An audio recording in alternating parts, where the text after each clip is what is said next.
Keluarga Mudhari, Muhammadiyah, dan epistemologi Terak Ta'adumar. Punya beristri dua, beristri NU dan beristri Muhammadiyah. Tapi ternyata tidak bisa. Akhirnya dia putusan begitu. Kiai Haji Bahuddin Mudhari. Ini termasuk kiai yang nyentrik. Karena ilmunya tinggi, tetapi penampilannya seperti orang-orang Eropa.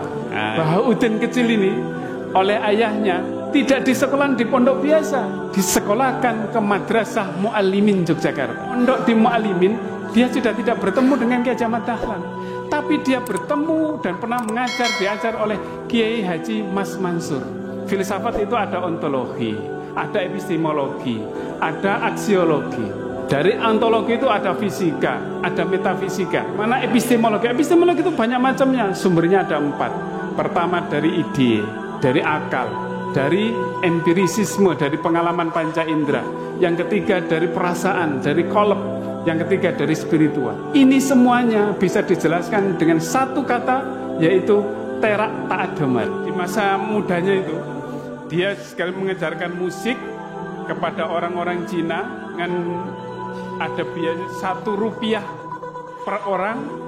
Dan diketahui bahwa Keba ini akan pernah mendapatkan penghargaan sebagai juri dari mantan Menteri Penerangan RI Maladi dalam rangka pemilihan bintang radio.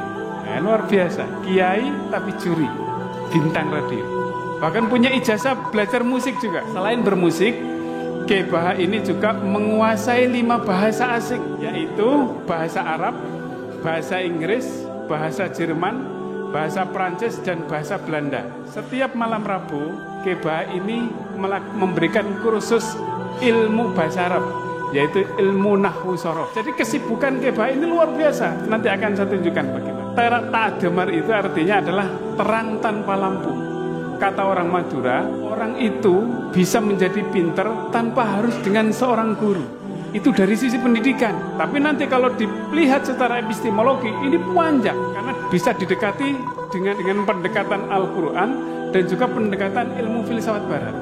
Semua ilmu yang didapat oleh manusia itu hanyalah dari Allah belaka. Jadi ketika seseorang itu ketika mau mendekatkan diri kepada Allah, maka dia akan mudah untuk meminta apa saja kepada Allah, termasuk meminta ilmu. Setiap malam Jumat itu biasanya ada pengajian. Pengajian itu dilakukan setelah Isya. Kenapa setelah Isya? Karena waktunya sangat panjang. Ketika tengah malam, beliau melaksanakan sholat tahajud bersama santrinya. Di keheningan malam itu, suara alat musiknya itulah yang kemudian didengar dan kemudian meresapi dirinya. Gaya hidup seorang kiai dengan ilmu yang dalam, tetapi gaya kehidupannya seperti orang Eropa. Kalau ketika pakai celana, lalu kemudian dicap sebagai antek-anteknya penjajah Belanda. Itu kan karena pemahaman. Dan Kiai Baha itu menjadikan masjid ini sebagai pusat peradaban kegiatan beliau. Zaman dulu kan tidak semua orang bisa baca tulis ya.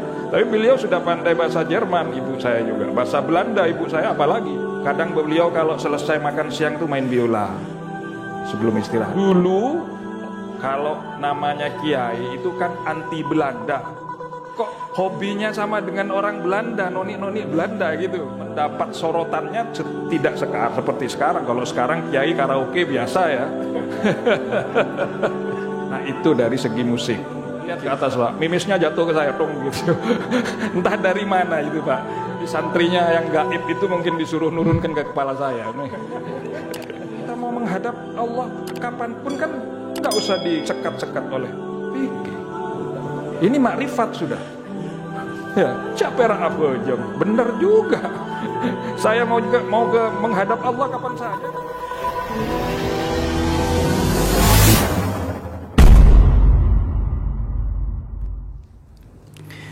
Assalamualaikum warahmatullahi wabarakatuh. Alhamdulillah.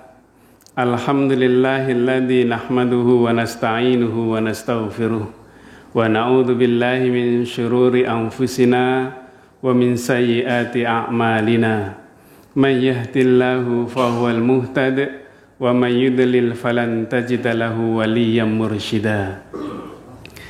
Asyhadu an la ilaha illallah wahdahu la syarikalah wa asyhadu anna Muhammadan abduhu wa rasuluh la nabiyya ba'dah. Allahumma salli wa sallim wa barik ala nabiyyina Muhammadin wa ala alihi wa sahbihi wa mawalah. Qala Allah ta'ala fi kitabihil karim, a'udzu billahi minasyaitonir rajim, bismillahirrahmanirrahim.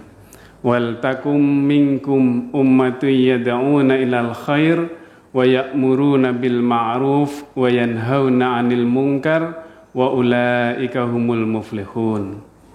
Wa fi suratin ukhra, wa ma umiru illa liya'budullaha mukhlishina lahud-dina hunafa wa yuqimus salata wa yu'tuz zakata wa dzalika dinul qayyimah.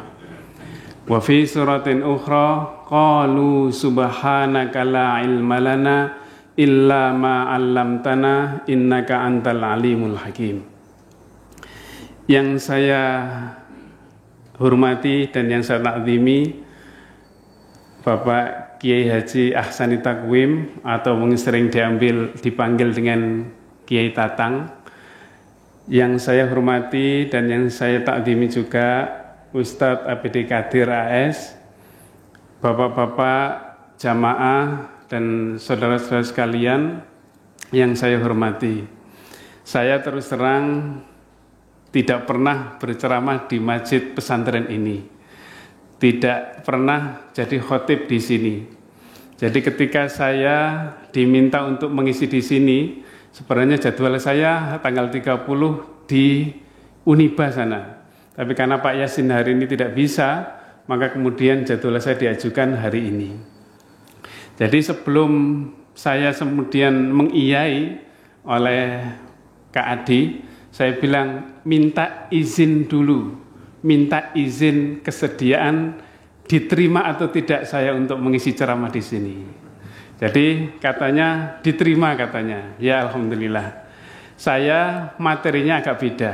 Seandainya bukan di Uniba atau di sini, mungkin saya akan memberikan materi PHIPM, Pedoman Hidup Islami Warga Muhammadiyah. Tetapi karena mengisinya saya di Uniba atau di masjid pesantren ini, maka saya sengaja mengambil judul Keluarga Mudhari, Muhammadiyah dan Epistemologi Terak Ta'adumar. Ini saya terus terang, mohon maaf Kiai, ini saya ini cangkolang betul kalau kesini ini. Cangkolang karena saya ini orang luar, bukan orang Madura, tapi orang Lamongan, orang Paciran. Tapi berani-beraninya membicarakan tentang keluarga Mudhari. Apalagi nanti sampai ke Kiai Bahauddin Mudhari, Kiai Haji Bahauddin Mudhari. Kok berani-beraninya gitu. Jadi saya hanya modalnya modal nekat saja, modal cangkolang saja. Saya pernah menuliskan buku ini sebenarnya, menuliskan tentang Kiai Bahauddin Mudhari dan juga tentang menuliskan keluarga Mudhari. Mudhari ini ada 3 orang sebenarnya yang berkecimpung di Muhammadiyah dari keluarga Mudhari ini. Nah, tapi saya nulis di buku saya ini yang di buku Matahari di Balik Benteng Tradisi, 1 abad sejarah Muhammadiyah Sumeneb yang diterbitkan UAD Press ini, karena space-nya takut terlalu tebal, kemudian harus dipotong, jadi tidak lengkap ketika saya menulis tentang Kiai Bahauddin Mudhari itu. Makanya nanti akan saya printkan tersendiri tentang Kiai Bahauddin Mudhari ini. Tetapi sebelum itu, kita perlu tahu dari mana sih sebenarnya itu, dari keluarga yang bagaimana. Jadi di dalam silsilah bahwa pasangan ayah dari Kiai Baha itu adalah Kiai Haji Ahmad Sufansa Mudhari. Leres Kiai. Tetapi ada orang Madura yang menyebut bukan Sufansa, tetapi Suwangsa. Nah, ada yang mengatakan begitu karena tidak bisa Sufansah, akhirnya menyebutnya Suwangsah Mudhari. Nah, dari pasangan Kiai Haji Ahmad Sufansah Mudhari dan Siti Afiyah. Siti Afiyah ini adalah neneknya Pak Kiai Tatang. Ini melahirkan, menurunkan 8 anak. Anak yang pertama itu namanya Mukminin. Sampai hidup apa enggak ini? Sudah enggak ada. Anak yang kedua atau putra yang kedua adalah Abdul Hamid Mudhari. Saya enggak tahu Bapak Ibu ini, Bapak-bapak yang di sini pernah membaca buku ini apa enggak ya? Kayaknya belum rata-rata. Dari yang membeli buku ini di sini kayaknya belum ada. Jadi saya enggak memperpanjang, tetapi khusus saja membicarakan tentang keluarga Mudhari. Nanti hubungannya dengan Muhammadiyah. Jadi anak yang kedua, putra yang kedua adalah Abdul Hamid Mudhari. Ini juga kiai, cerdas dan luar biasa. Nanti akan saya ceritakan. Yang ketiga adalah Siti Aminatus Suhriyah. Waktu ada pertemuan Aisyah di Sumeneb, istri saya itu menyampaikan, siapakah ketua Aisyah pertama di Sumeneb? Tidak ada yang tahu, termasuk yang sepuh-sepuh. Baru kemudian ditunjukkan bahwa ketua Aisyah yang pertama itu adalah Siti Aminatus Suhriyah ini, yaitu putri ketiga dari Kiai Haji Ahmad Sufansah ini. Dan yang keempat adalah Siti Fatimatus Zahra. Dan yang kelima adalah Abdul Qadir Mudhari. Dan yang keenam baru Kiai Haji Bahauddin Mudhari. Ini putra yang keenam.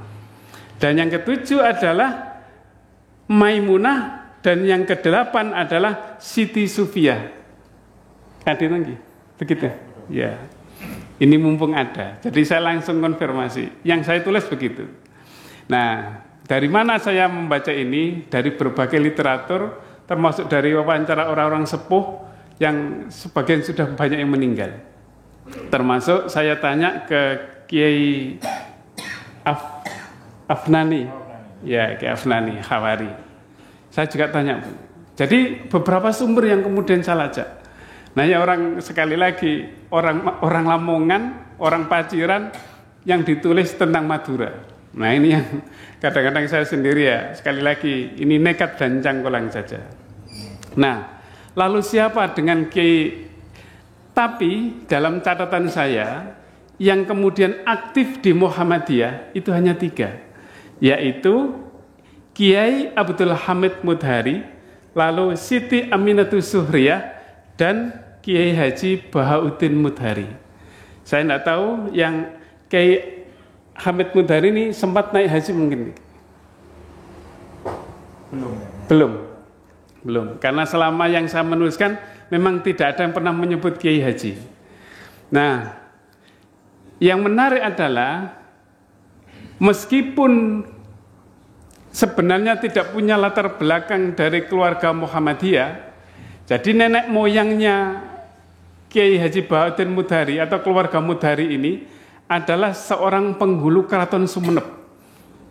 Dan kalau nggak salah rumahnya bersebelahan dengan Taman Sari. Inggi, saya nggak tahu rumahnya di mana. Nggak, di depannya hotel apa? Bergraf. Hotel Bergraf.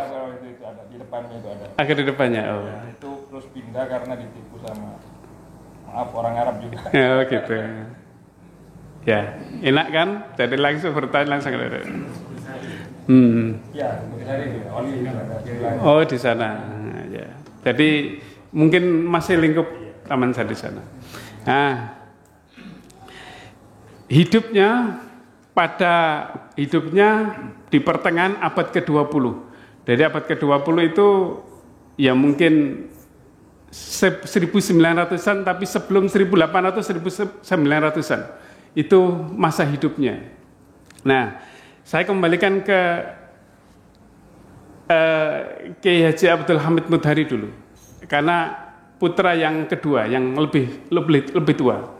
Nah, Kiai Haji Abdul Hamid Mudhari ini aktif di Muhammadiyah itu sejak mulai tahun 20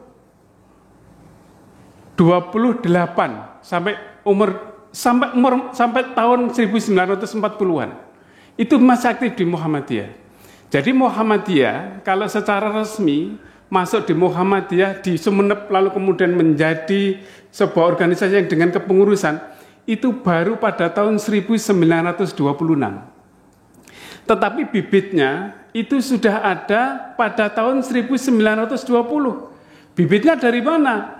Muhammadiyah di beberapa daerah termasuk di Jawa itu biasanya menggandol dua organisasi. Sebelum ada Masumi, Muhammadiyah, aktivis Muhammadiyah itu biasanya ikut dengan SI, Syarikat Islam. Karena Syarikat Islam ini tidak memandang NU dan Muhammadiyah. Karena dia lebih netral, maka ikut ke sana. Kunto Wijaya dalam bukunya disertasinya yang tebal itu bercerita bahwa salah satu Muhammadiyah yang kemudian masuk ke Sumeneb itu diawali dari peragaan, dari perinduan. Ceritanya dulu ada salah seorang guru pegawai pemerintah, lalu kemudian dia mengumpulkan 10 orang di perinduan sana. Lalu pada 10 orang ini kemudian membentuk sebuah kelompok pengajian, yang kelompok pengajian itu persis seperti yang diajarkan, yang diperjuangkan oleh orang-orang Muhammadiyah di Yogyakarta. Dia tidak mau tahlilan, dia tidak mau yasin, mohon maaf ya kalau saya menyebut ini ya. Kan nggak keluar kan ya? Nggak masalah, ini hanya sejarah saja. Tidak mau tahlilan, tidak mau apa-apa. Maka kemudian seorang antropolog Belanda, saya membaca di buku yang lain, seorang antropolog Belanda melaporkan bagaimana salah suatu saat pada tahun 1920 ini, salah satu istri dari 10 orang yang aktif yang mau membentuk beberapa pengajaran pemahaman keagamaan model Muhammadiyah ini melahirkan. Nah, ketika melahirkan kebetulan anaknya meninggal. Pada saat anaknya ini mau dikuburkan di perinduan oleh masyarakat perinduan waktu dilarang, tidak boleh dikuburkan di perinduan. Sampai sebegitunya pada tahun 1920.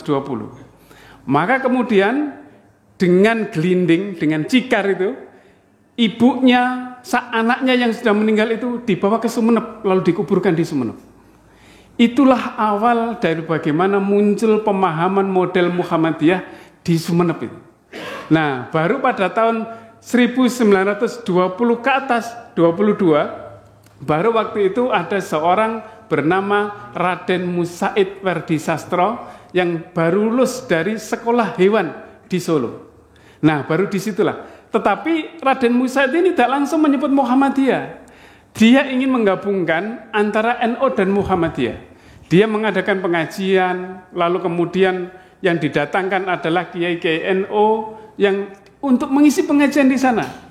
Tetapi pada tahun 1926, ketika NU sudah diberdirikan di Muhammadiyah, maka kemudian Raden Musaid Werdisastro ini ayahnya Raden Muhammad Saleh Werdisastro yang dulu jadi tangan kanannya Soekarno di Yogyakarta.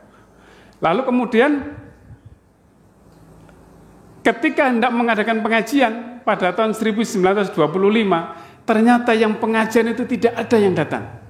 Luar biasa. Kenapa? Karena sudah ketahuan bahwa Raden Musaid Werdisastro ini sudah ketahuan bahwa dia hendak mendirikan Muhammadiyah. Bahkan setelah itu, tapi sebelum itu Raden Musaid dari mana? Orang nggak punya aslinya. Tapi dia kemudian ini sedikit sampai nanti ke Kiai Abdul Hamid Mudhari. Lalu kemudian setelah sebelumnya itu dia orang nggak punya, kerjanya serabutan, jadi tukang batu dan seterusnya. Tapi di saat satu punya kemampuan yang luar biasa Raden Musaid ini. Kemampuan apa? Dia bisa menulis buku. Maka kemudian dia meneliti menulis buku tentang Babat Sumeneb. Babat Sumeneb itu yang menulis orang Muhammadiyah, Raden Musaid Werdisastro. Nah, dari itu kemudian bukunya diterbitkan oleh Balai Pustaka, lalu kemudian dia mendapatkan honor yang besar dari Balai Pustaka, waktu itu masih dikuasai oleh pemerintah kolonial Belanda. Dari uang itulah kemudian dia membeli sawah, menghidupi keluarganya, termasuk menghidupi Muhammadiyah. Nah, pada tahun 26 itu, ketika pengajian bubar, itu Raden Musaid jajannya itu sudah disiapkan banyak. Kopinya sudah luar biasa banyak. Rumahnya itu sekarang kalau nggak salah di jalan mana yang masuk Jalan Berlian. Jalan Berlian. Bangselok, di Bangselok sana. Diadakan di sana ada pendoponya. Karena waktu itu jamaah pengajiannya tidak ada yang datang, maka kopi yang sebegitu banyak itu dijejer di tepi jalan di Ponorogo itu. Nah, ini kan yang jarang diketahui. Jadi itu sejarah. Kalau kita belajar sejarah, insya Allah nanti akan bisa bijak. Melihat sesuatu bijak. Oh iya, ini begini.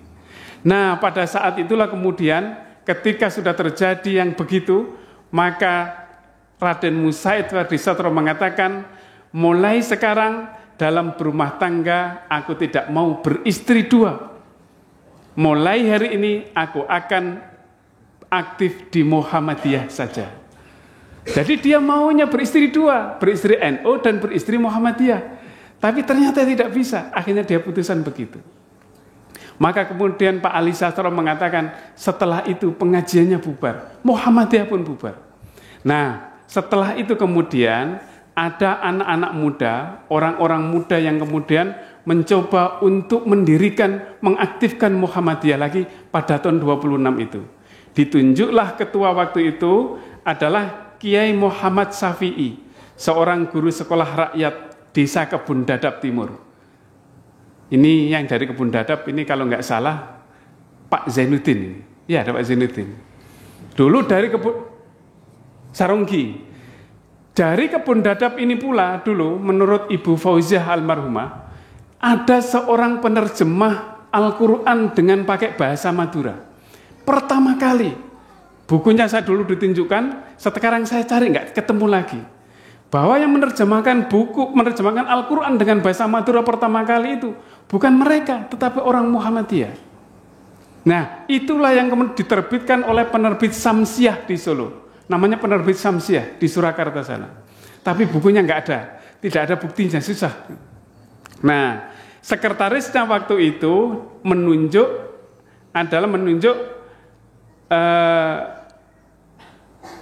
sekretaris sekaligus bendahara dipercayakan kepada Kiai Abdullah Joyo Sastro, seorang klek pos Sumeneb. Nah, di belakangnya itu ada didampingi beberapa pembantu umum seperti Kiai Abdul Hamid Mudhari, ada Badrul Kamar. Badrul Kamar ini juga saya yang tidak ingat. Saya tidak tahu, saya lacak nggak ketemu. Karena ini juga pernah menjadi ketua Muhammadiyah setelah ini. Ya, itu ada rumah. Ya. Bapaknya Bu Ija Sudaryo. Oh, Masya Allah. Ini rumahnya di selatan ini. Dulu guru SMA. Nah, ini luar biasa. Ini saya nggak ketemu kemarin. Jadi karena saya kesusu karena buku ini mau diterbitkan oleh Universitas Ahmad Dahlan, maka saya nggak sampai melacak itu semua. Setelah itu ada lagi yang menjadi pembantu umum, itu adalah Bapak Muhammad Ali Sastronegoro, ibunya Bu Marda, istrinya Pak Haji Saleh Sekda. Nah, ini masih ada keturunan semua. Nah, Kiai Hamid Mudhari ini luar biasa. Dia aktif berdakwah. Di mana perjalanan dakwahnya? Rata-rata berjalan ke utara. Jadi perjalanannya mulai dari Ambunten, Pasongsongan, Pasian sampai ke Beru. Ini sering turun ke sana bersama orang-orang ini, bersama Pak Raden Ali Sastronegoro ini. Pak Ali ini semuanya sering ke sana semua. Terutama kalau ada kegiatan Hizbul Waton. Jadi Hizbul Waton dulu ada, sekarang tidak ada. Jadi sering datang ke sana mengadakan pengajian, lagi kadang-kadang bakti sosial dan seterusnya ke sana. Ya, inilah yang menjadi titik berdirinya cabang-cabang Muhammadiyah termasuk di Ambunten pada tahun 1930-an. Itu Ambunten Pasongsongan sudah ada. Jadi ada kisah menarik sebenarnya. Jadi Kiai Hamid Mudhari ini yang dia juga aktif sampai 63, tahun 1963, itu pernah suatu saat itu datang ke Tamberu dan ke Beru. ke Beru. Dia bertablik ke sana.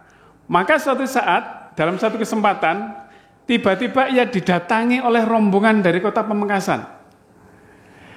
Nah, ternyata dia sengaja ingin bertemu dengan Kiai Hamid Mudhari ini. Untuk apa? Untuk mengajak berdebat. Karena sudah ketahuan, oh ini orang Muhammadiyah. Jadi yang dari Pamekasan ingin mengajak berdebat. Untuk ingin mengalahkan Kiai Hamid Mudhari ini. Ketika berdebat di mana nih? Di Temberu dan di Beru, di Waru. Kemudian diajak, tetapi mereka yang menarik lagi, orang-orang Pamekasan ini bukan hanya tangan kosong. Dia membawa kitab-kitab. Kitab yang namun ditunjukkan kepada Kiai Hamid Mudhari. Tetapi akhirnya karena Kiai Hamid Mudhari waktu itu masih sangat muda, jadi kelahirannya Kiai Baha itu tahun 1920. Kalau yang Ibu Siti Fatimah Suhriyah ini, aduh, saya ini nyarinya saya enggak. Biar nanti dulu ya. Yang jelas sebelum itu. Nah, maka kemudian karena kemampuan yang berdebat juga yang luar biasa dan kemampuan ilmunya dari Kiai Hamid Mudhari ini, maka kemudian bisa dalam bahasanya paling bisa menaklukkan mereka, bisa mengalahkan mereka. Maka akhirnya mereka pulang.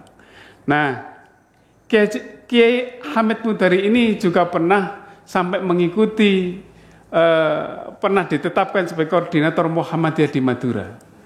Jadi ini adalah putra kedua dari Kiai Haji Ahmad Sufansa Mudhari. Jadi ini putra keduanya. Nah, di dalam kisah, dalam pendirian cabang Muhammadiyah Pangsosongan, itu sering pada tahun 30-an itu, Kiai Hamid Mudhari ini sering mengadakan pengajian ke sana. Mengadakan pengajian ke sana, sampai akhirnya suatu saat, karena sudah begitu pengajian, maka kemudian langsung dibentuk Muhammadiyah di Pasongsongan pada tahun akhir 1930-an sampai 40-an itu di Pasongsongannya. Jadi ini beberapa yang keikutsertaan keluarga Mudhari yang pertama. Yang kedua adalah bagaimana putri dari Kiai Haji Ahmad Sufansa Mudhari dengan Nyai Siti Afiyah ini, yaitu Siti Aminatus Suhriyah. Siti Aminatus Suhriyah ini adalah anak yang ketiga dari Kiai Haji Ahmad Sufansa. Dan dia aktif di Aisyah sejak ketika tahun 1930-an bersama-sama keluarga besar Raden Musaid Werdisastro. Nah, ini yang menjadi ketua. Yang menarik adalah Siti Aminatus Suhriyah ini itu dinikahkan dengan Abdullah Jaya Sastro yang baru berumur, yang sudah berumur kalau orang dulu berumur 20 tahun. Sementara Siti Aminatus Suhriyah waktu itu berusia 11 tahun. Abdullah tadi itu yang menjadi sekretaris sekaligus bendaharanya Muhammadiyah yang pertama itu bekerja di kantor pos, lalu kemudian dia hamil. Setelah menikah itu hamil tapi mengalami keguguran. Pada tahun berikutnya ia hamil lagi dan lahirnya anak yang kedua yang diberi nama Mariatul Qibtiyah. Saya tidak pernah ketemu persis, tetapi Ibu Mariatul Qibtiyah ini beberapa tahun 2000-an ketika saya masih beliau masih aktif di Aisyah. Nah itu masih ada, masih belum? Almarhumah. Dia aktif semasa zamannya Bu Fauziah. Kalau nggak salah sama Bulog juga. Bu Fauziah itu ponakannya istri saya. Ya, gitu. Jadi istri saya juga keluarga Muhammadiyah. Ya. Yang kemudian menyerahkan rumah yang sekarang ditempati oleh Ustadz Rahman itu. Itu saya yang menyerahkan. Nah, betul. Di Karangdua itu. Iya, betul. Ya. Ketika saya jadi kepala sekolah, rumah itu kemudian saya bangun, saya jadikan sebagai asrama putri SMA Muhammadiyah? Itu dari ibu mertua saya. Jadi itu rumahnya ibu mertua saya. Diserahkan kepada Muhammadiyah, saya yang menyerahkan. Ya, gitu. Biar lebih jelas ini. Ya betul. Kalau yang itu tidak saya masukkan di dalam buku ini. Di sini biar lebih detail. Iya betul. Ini belum sampai ke Bahuddin belum. Baru sampai ke Sidamin Surya. Saya hanya membacakan itu. Jadi sesungguhnya Ibu Aminatus Suhriyah ini bersama suaminya ini sama-sama aktif. Satu sebagai ketua Aisyah Sumeneb, yang satu sebagai sekretaris dan bendahara Muhammadiyah waktu itu. Nah, Abdullah ini suaminya adalah orang yang punya prinsip yang luar biasa. Termasuk revolusioner, penuh semangat dalam perjuangan melawan penjajah. Ada sebuah cerita, suatu saat Abdullah Jaya Sastro ini, suaminya Ibu Aminatus Suhriyah ini, itu ditampar oleh penjajah karena ia hendak melawan, tidak patuh pada perintahnya penjajah. Saking kerasnya tamparan itu, maka telinga Abdullah menjadi tuli. Bukan hanya itu, Mariatul Qibtiyah, putrinya yang tadi diceritakan itu dulu itu juga pernah ingin melanjutkan sekolah ke Mulo. Mulo itu sekolah setingkat SMA di zaman kolonial Belanda. Tetapi tidak kesampaian. Penyebabnya kenapa? Jepang menahan ijazahnya karena dalam sebuah perhelatan di Jepang, Mariatul Qibtiyah ini tidak mau berdansa berdensi ketika penyerahan ijazah itu. Jadi ini prinsipnya kuat dari keluarga Mudhari ini luar biasa. Jadi tidak mau ini cucunya ini tidak mau karena kekuatan agamanya, keyakinan keimanannya yang kuat. Nah, Siti Aminatus Suhriyah ini ketika sudah menjadi ketua itu, meskipun waktu itu masih tergolong muda, tetapi dialah yang menguatkan landasan keagamaan ibu-ibu Aisyah pada saat itu. Dia mengisi ceramah di lingkungan Aisyah, bahkan dia juga mengisi ceramah di luar lingkungan Aisyah. Tetapi bahkan dia menjadi imam tarawih jamaah putri. Nah ini kan yang tidak pernah. Ini nanti akan saya ceritakan bagaimana kisahnya tentang Ki Bahuddin. Ini di dusun Jagatimba ini. Jagatimba. Ini dusunnya, tempat kelahirannya. Nanti akan kita ceritakan. Jadi meskipun demikian, meskipun kuat dalam persoalan keagamaan, meskipun keras, tetapi dia sesungguhnya sangat familiar dan mudah bergaul, Siti Aminatus Suhriyah ini. Jadi ketika seseorang sudah bersama beliau, bersama Ibu Siti Aminatus Suhriyah ini, orang merasa kerasan semua enak. Dari mana cerita semacam ini? Ini saya diberi datanya oleh Ibu Hajah Fauziah almarhumah. Jadi sebelum meninggal saya banyak wawancara panjang, Kiai, banyak cerita tentang macam-macam, tapi kemudian biar tidak lupa kemudian saya tuliskan satu persatu. Kemudian jadilah buku yang ini, cerita awalnya itu. Nah, pada masa kepemimpinan Aisyah juga dia menggembleng, mengisi pengajian di samping diisi oleh bapak-bapak Muhammadiyah. Jadi ada pengajian rutin ibu-ibu Aisyah dulu juga di sana.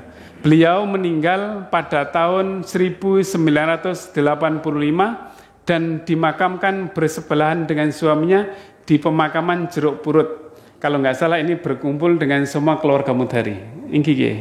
Ya, ini putrinya Ki Haji Ahmad Sufansah Mudhari. Nah, yang saya tahu kemudian adalah periodenya putra yang keenamnya, yaitu Ki Haji Bahuddin Mudhari. Ini yang sesungguhnya sangat menarik. Menarik kenapa? Saya sebut di sini, ini termasuk kiai yang nyentrik. Karena ilmunya tinggi, tetapi penampilannya seperti orang-orang Eropa. Nah, gitu. Nah, coba saya ingin membacakan sedikit saja. Jadi dilahirkan di dusun Jagatimba ini, Jagatimba, ini saya orang Lamongan, orang Jawa. Pada hari Jumat, tanggal 23 April 1920, pas hari ini. Saya tadi nggak mengira. Ini diingatkan oleh Mas Yadi ini. Diingatkan ternyata hari ini adalah lahirnya Kiai Baha. Saya nyebut Kiai Baha saja Kiai, ya, mohon izin. Biar lebih familiar. Jadi putra ke-6 dari 8 bersaudara ini dulu agak berbeda. Lahirnya tahun 20. Pada saat tahun 20 ini kemudian oleh ayahnya, oleh Kiai Ahmad Sufansa, kalau sering akrabnya dipanggil gimana untuk kakeknya? Orang Sumenep itu nggak bisa bilang gue. Iya. Jadi Subangsa. Subangsa. Jadi nama aslinya Subangsa. Setelah naik haji, kan ganti nama jadi Mudhari. Jadi nggak Mudhari. Jadi Mudhari. Subangsa. Jadi ganti Mudhari itu setelah beliau naik haji. Jadi ini perlu ada penulisan ulang tentang ini nih. Cuma siapa yang mau nulis itu, ini teman-teman dosen Uniba ini sebenarnya harus nuliskan ini. Nah, ini termasuk Mas Yadi ini dosen. Kalau ada lagi menarik soalnya. Saya kemarin datang ke resepsi pernikahan. Masuk, saya lihat di atas itu ada tulisan Tuan Gube. Ya, Tuan Gube ya bacanya. Siapa Tuan Gube ini? Saya penasaran. Akhirnya tadi siang saya ketemu dengan Pak Jack, Pak Ahmad Jailani. Pak Jack, Pak Barus kok tiba-tiba bilang begitu? Pak Barus sebenarnya harus menulis juga tentang Tuan Gube. Tuan Gube itu siapa? Nama aslinya adalah Van Hoof. Dia orang Belanda yang menikah dengan orang Madura. Saya nggak tahu itu. Keluarganya, anaknya ada di Malang katanya. Ini juga harus, kalau sudah jadi nama di sana, itu harus ada riwayatnya. Harus ada sejarahnya. Kalau ada di Uniba. Ini dosennya harus kreatif nanti. Lalu, Kiai Baha ini, Bahauddin kecil ini, oleh ayahnya, tidak disekolahkan di pondok biasa. Lalu disekolahkan kemana? Disekolahkan ke Madrasah Muallimin Yogyakarta. Di sini tuh ada Kiai, mohon maaf kalau mohon koreksinya, ada namanya Kiai Haji Ali Wafa, ayahnya Pak Muiz Wakil Bupati. Itu juga lulusan Muallimin itu. Kalau salah yang di kolor sana. Kalau ibu yang sepuh di sini ada Bu Endang, istrinya, keluarganya Dokter Saleh. Itu lulusan Muallimat. Asli lulusan Muallimat. Nah, katanya ayahnya, kenapa kok dibawa ke Muallimin Yogyakarta? Biar kamu merasa menjadi orang Indonesia katanya. Kalau dipondokkan di Madura, kamu akan menjadi orang Madura tok, nggak jadi orang Indonesia. Kenapa? Kalau sudah di Muallimin sana, pasti ketemunya akan ketemu dengan orang banyak. Keluar dari Muallimin itu pada tahun 1940. Kalau Kiai Baha itu. Jadi Kiai Baha itu pernah diajar oleh Kiai Haji Mas Mansur.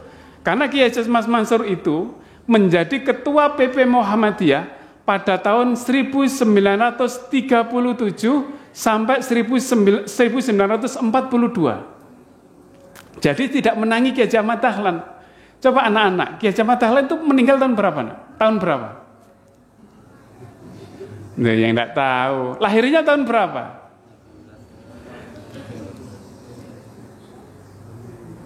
Lahirnya itu pada tahun 1868. Meninggalnya 1923. Jadi ketika Kiai Baha mondok di Muallimin, dia sudah tidak bertemu dengan Kiai Haji Ahmad Dahlan. Tapi dia bertemu dan pernah diajar oleh Kiai Haji Mas Mansur. Waktu itu pada tahun 1937, Kiai Haji Mas Mansur itu ditunjuk diangkat menjadi ketua PP Muhammadiyah. Lalu berpindah bersama istrinya, keluarganya pindah ke Jogja. Pada saat di Jogja, Kiai Haji Mas Mansur itu tidak punya pekerjaan. Tetapi orang-orang Muhammadiyah waktu itu mikir, bagaimana cara memberikan penghidupan, pendapatan kepada Kiai Haji Mas Mansur ini. Karena sebagai pimpinan Muhammadiyah tidak boleh diberi gaji. Nah ini di Muhammadiyah begitu. Jadi Kiai Haji Mas Mansur ke sana tapi tidak punya pekerjaan. Maka oleh orang teman-teman di pimpinan Muhammadiyah waktu itu, Akhirnya Kiai Haji Mas Mansur diangkat sebagai guru mu'alimin, sekaligus sebagai direktur madrasah mu'alimin, dan juga sekaligus sebagai penjaga gedung mu'alimin. Baru setelah itu kemudian dia diberi honor, diberi gaji. Dari gajinya itulah kemudian Kiai Haji Mas Mansur dihidupi. Jadi kalau mau dikasih sebagai ketua terus dikasih gaji, tidak boleh. Tidak makan mau Kiai Haji Mas Mansur begitu. Makanya diangkat jadi guru, diangkat jadi direktur mu'alimin, kemudian diangkat sebagai penjaga sekolah. 3 dari gajinya itu. Karena ingin memberikan Kiai Mas Mansur dengan terhormat. Jadi Kiai Bahak ini memenangi Kiai Haji Mas Mansur itu selama 3 tahun. Mulai dari 1937 sampai 1940. Pada tahun 1440 itulah kemudian Kiai Bahak pulang ke Sumeneb. Setelah itu kemudian mengajar di madrasah di Pasian. Di Pasian di sana. Jadi jalurnya ke sana ini sudah luar biasa. Yang meneruskan jalur ke utara itu mertuanya Mas Rahman ini, Pak Ipung. Saksinya siapa? Ini Pak Matsuri. Jadi jangan berkata tentang turun gunung, misalnya turba, turun ke bawah. Jangan berbicara itu. Kita itu belum ada apa-apanya dibandingkan pendahulu-pendahulu kita. Pak Ipung itu pernah suatu saat datang ke Baru malam-malam, pulang malam-malam sampai rumah ini jam 1:30. Jam 2 berapa? Iya, jam 2 baru nyampe di Sumeneb. Kenapa? Karena salah satu sepeda motornya yang etek-etek itu macet di tengah jalan. Ngeban ya Pak Matsuri, ngeban luar biasa. Malam-malam dengan kita punya mobil, baru datang kita sudah merasa turba. Loh itu kan nggak boleh. Karena kenapa? Karena kita sering tidak tahu sejarah Muhammadiyah. Mereka keluar nggak pernah minta apapun kok. Makanya saya di awal tadi saya baca pertama surat Ali Imran ayat 103, wal takum minkum, itu semangat Muhammadiyahnya di situ. Lalu yang kedua saya membacakan wa ma umiru illa liya'budullaha mukhlishina lahuddin. Saya ingin mengatakan bahwa keluarga Mudhari dulu itu adalah keluarga orang-orang ikhlas. Gitu. Baru yang ketiga itu saya mengatakan qalu subhanaka la ilma lana, itu adalah ayat epistemologi. Nah, epistemologinya nanti panjang. Baru sampai di tahun 40 ketika baru pulang dari mu'alimin itu. Sudah mau adzan. Jadi ketika sudah sampai di sana, apa yang dilakukan oleh Kiai Bahak? Kiai Bahak di sana itu mengajar musik kepada orang-orang Cina. Di Pasian itu. Jadi dia memungut biaya honor itu. Kalau orang sekarang mengatakan berapa bayarannya, dia mengambil 1 rupiah uang Belanda tiap orang yang belajar khusus belajar musik itu. Kadina apa Kak Dinto? Apa? Biasanya pun katipun apa ya? Biasanya dihentikan. Kita lanjut setelah Isya saja. Atau bagaimana? Atau pertemuan berikutnya di mana Kak Adi? Ya betul. Nah, apa habis selesai dilanjutkan lagi. Sholat dulu nanti selesai dilanjutkan. Ini di tulisan saya masih 7 halaman. Ini 7 halaman baru biografinya. Kalau di sini paling cuma 2 halaman. Tapi kalau tulisan aslinya itu sampai 7 halaman. 7 halaman ini baru biografinya. Saya belum masuk ke epistemologi. Sebelum saya masuk ke epistemologi, saya menjelaskan filsafat dulu. Filsafat itu ada ontologi, ada epistemologi, ada aksiologi. Dari ontologi itu ada fisika, ada metafisika. Kan ada akademi metafisika kan di sini, di Kiai Bahak itu. Nah itu juga perlu dijelaskan. Lalu bagaimana epistemologi? Epistemologi itu banyak macamnya, sumbernya ada 4. Pertama dari ide, dari akal, dari empirisisme, dari pengalaman panca indera. Yang ketiga dari perasaan, dari kolab. Yang ketiga dari spiritual. Ini semuanya bisa dijelaskan dengan 1 kata, yaitu terak taat damar. Bagaimana penjelasannya? Nah ini yang biar kapan-kapan saja sambil meneruskan biografinya Kiai Bahak ini. Insya Allah ini kalau 3 pertemuan kayaknya masih belum habis. Tapi biar kapan-kapan kita teruskan. Untuk sementara saya cukupkan sampai di sini saja dulu. Ya, saya minta setelah Isya dilanjutkan aja biar tuntas. Pun apa beda acara? Saya tidak ada. Ya. Habis Isya dilanjutkan lagi. Ya, kasihan mereka yang datang. Kalau semakin penasaran dilanjutkan minggu depan enak. Ya. Bisa dilanjutkan minggu depan tapi posisi tempatnya di sini juga. Di sini tetap. Ya, karena begini. Tidak ada masalah. Karena begini. Saya juga ingin Kita lanjutkan biar bapak-bapak dan saudara sekalian ada ibu-ibu juga tuh. Nanti biar tahu. Karena setiap hari ke sini masa tidak tahu tentang KBH. kalau ayah saya kan punya pengajian malam Jumat. Itu biasanya setelah Isya. Jadi karena apa? Memang waktunya panjang. Cuma setelah Isya. Nah, setelah ayah saya meninggal, pengajian itu setelah maghrib karena memang tidak banyak yang dibahas. Jadi ini hanya informasi saja. Iya. Jadi kalau penjenengan mau melanjutkan setelah Isya itu sah-sah saja di sini. Oh gitu ya. Oke. Lanjut. Setelah Isya nanti. Ya. Kita sholat sebentar aja. Jadi kita skors dulu dari saya. Wassalamualaikum warahmatullahi wabarakatuh. Saya ingin melanjutkan apa yang telah kita bahas tadi. Jadi kita ini doa Nabi Ibrahim itu dalam surat Asy-Syu'ara itu waj'alni lisana sidqin fil akhirin. Jadi kita itu diajari Nabi Ibrahim supaya berdoa supaya kita nanti di akhir hayat kita itu menjadi pembicaraan yang baik oleh generasi kita sebelumnya, generasi kita sesudahnya. Jadi inilah bagian dari kebaikan seseorang yang kemudian dibicarakan keteladanannya. Saya ulangi sedikit. Jadi sebelum KBH menjadi ketua Muhammadiyah Sumeneb mulai tahun 1954 sampai 1963 itu sebelumnya ada tadi namanya Badrul Kamar.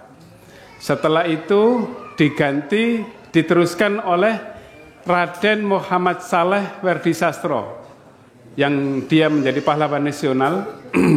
Setelah itu diteruskan oleh Bapak Raden Muhammad Ali Sastronegoro yang ayahnya Bu Mardah.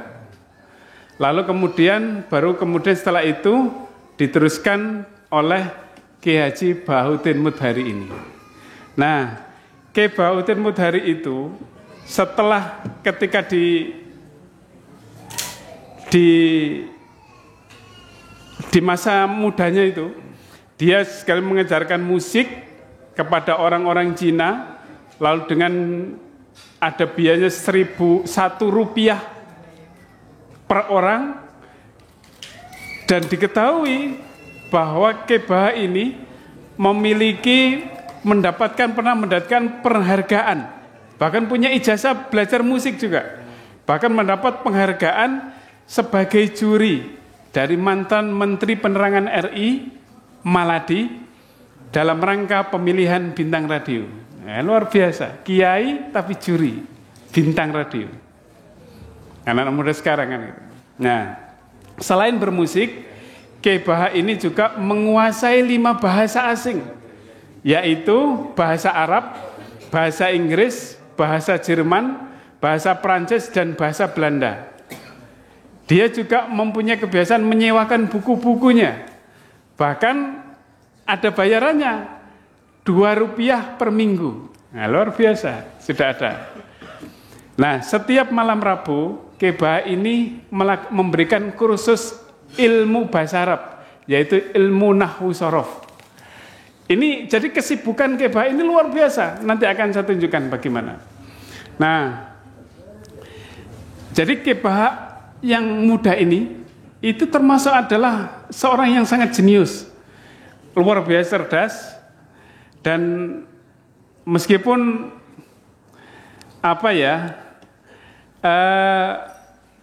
telah menamatkan sekolah tingkat menengah, tapi dia punya semangat belajar otodidak yang luar biasa.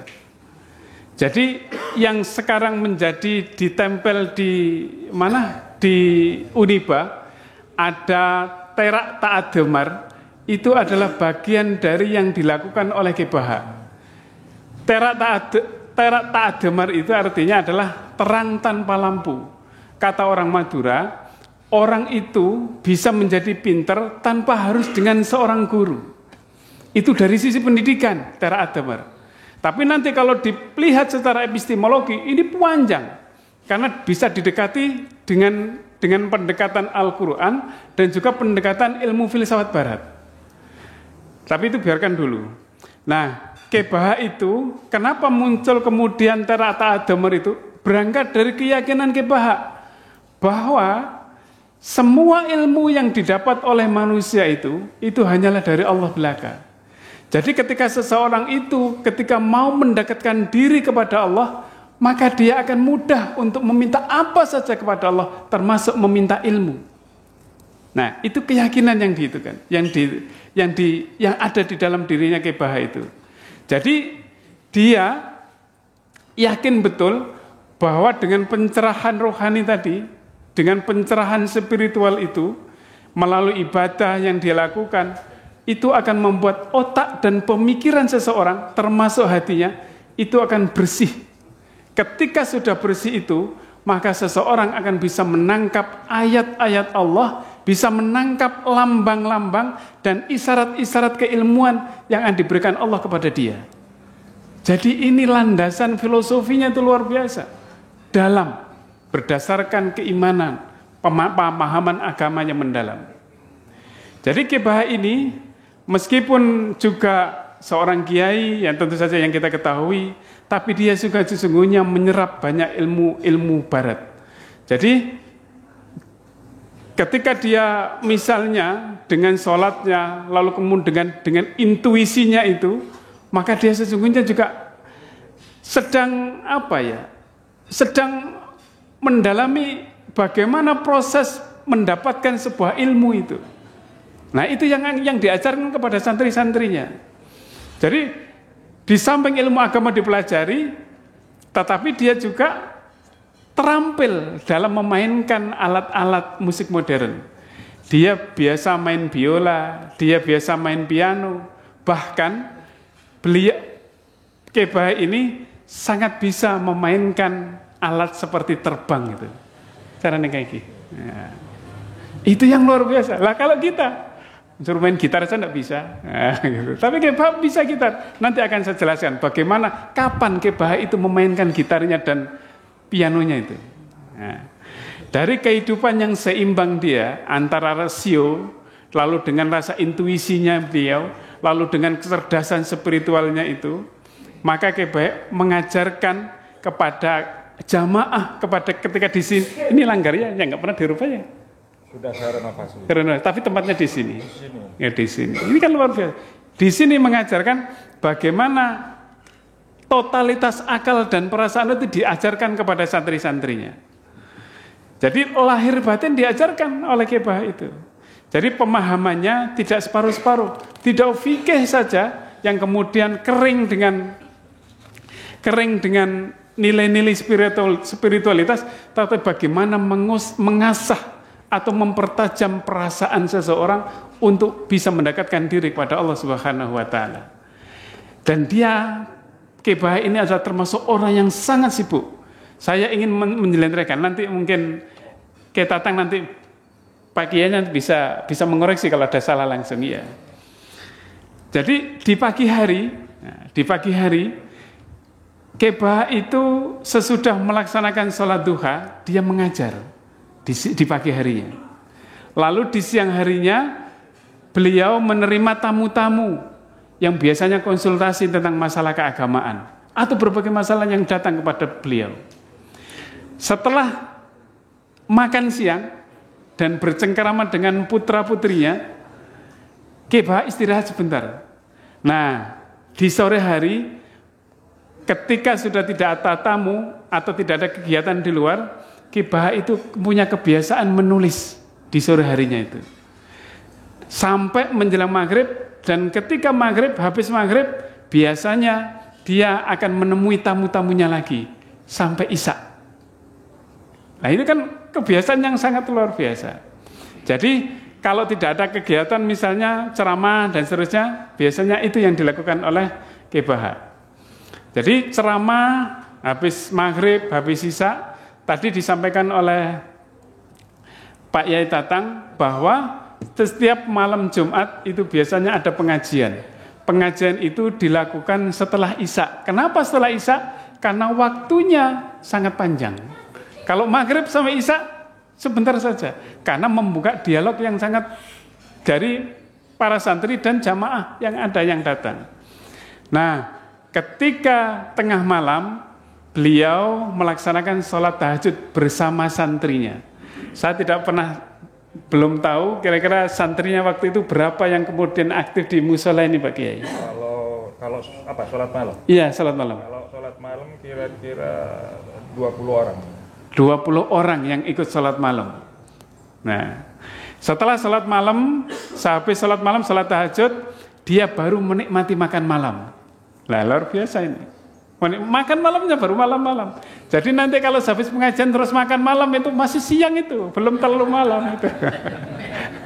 Jadi nggak usah takut lapar. Nah, setelah itu, sehabis makan, biasanya beliau tidak langsung tidur.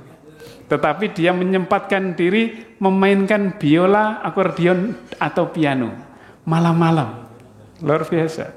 Dari malam-malam. Ingat bagaimana film Sang Pencerah, Ki Haji Ahmad Dahlan. Ada miripnya. Bahwa Ki Ahmad Dahlan juga bermain biola. Ketika menjawab pertanyaan dari para jamaah pengajiannya, juga setelah memainkan biola. Itu lihat Sang Pencerah begitu. Jadi ini ada miripnya, main biola malam-malam. Nah, lalu kemudian di keheningan malam itu, suara alat musiknya itulah yang kemudian didengar dan kemudian meresapi dirinya. Saya tidak tahu sampai bagaimana, sampai saya juga tahu bagaimana lagu yang sering diiringi dengan petikan gitarnya itu. Ada lagu South of the Border, ya, ada Goodbye Hawaii. Saya tidak tahu lagunya, saya belum nyari di YouTube. Ada La Paloma. Jadi saya sempat nyari itu, saya mainkan. Oh, ini loh lagunya Ki Baha itu, biar tahu. Nah, dalam lalutan malam itulah kemudian dia menikmati kedamaiannya bersama musik yang dimainkan itu. Jadi ini mengingatkan saya dengan Krisya. Krisya itu mu'alaf, tetapi Krisya sangat mendalami, menjiwai setiap lagu yang dilakukan. Ketika sudah masuk Islam, Krisya itu dibuatkan tag lagu oleh Taufik Ismail. Judulnya Ketika Tangan dan Kaki Bersaksi. Lagu ini ketika dinamakan Krisya, Krisya tidak bisa melanjutkan lagunya, tidak bisa mengulangi. Setiap menyanyikan nangis, menyanyikan nangis, sampai dipeluk oleh Mbak Yanti. Mbak Yanti itu istrinya. Akhirnya dia bisa sekali menyanyikan lagu itu, baru itulah yang kita dengar sampai sekarang itu. Jadi ada korelasi yang luar biasa, keluar siang dalam antara seni, keindahan musik dengan spiritualisme. Nah, ini ada bukunya. Bukunya ditulis oleh Sayyid Hussein Nasr. Tapi nanti kapan-kapan saja kalau kita mau bahas. Agak susah. Nah, kemudian setelah itu, pada saat itulah kemudian dia merasa rileks dan tenggelam dalam aktivitas yang begitu sehari semalam itu. Beliau juga mengajar bahasa Jerman, bahasa Perancis, bahasa Belanda di SMA Adirasa. SMA Adirasa itu di Sumeneb. Di SMA negeri juga, termasuk juga di SMA pesantren. SMA Muhammadiyah belum ada. Ya, belum.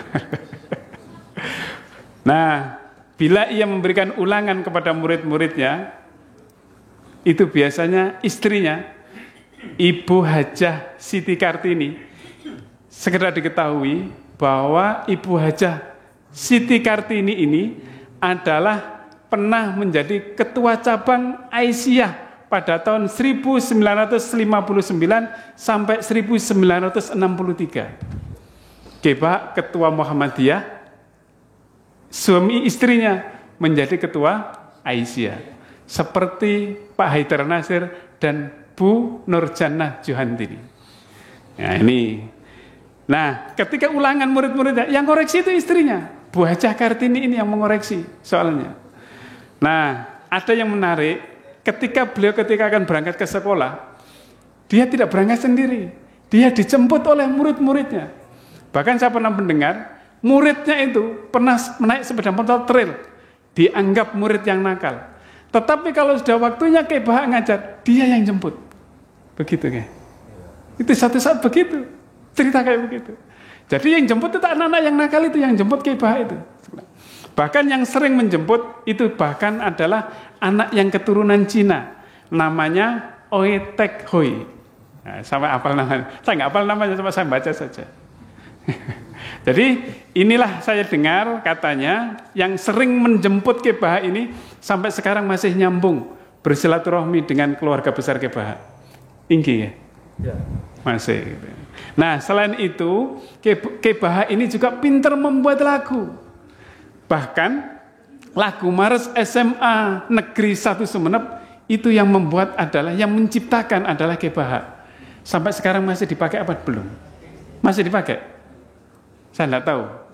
Saya dengar-dengar masih dipakai. Itu adalah karyanya Kiai Bahak itu. Nah, begitu juga. Jadi Kiai Bahak ini juga sering mengisi ceramah di acara RRI. Ini saya tidak saya jelaskan panjang. Lalu beberapa ada lagi sesuatu yang menarik dari Kiai Bahak. Kiai Bahak ini adalah orang yang sangat sibuk. Tetapi dia punya keinginan bagaimana selain sibuk tapi juga dekat dengan anak-anaknya.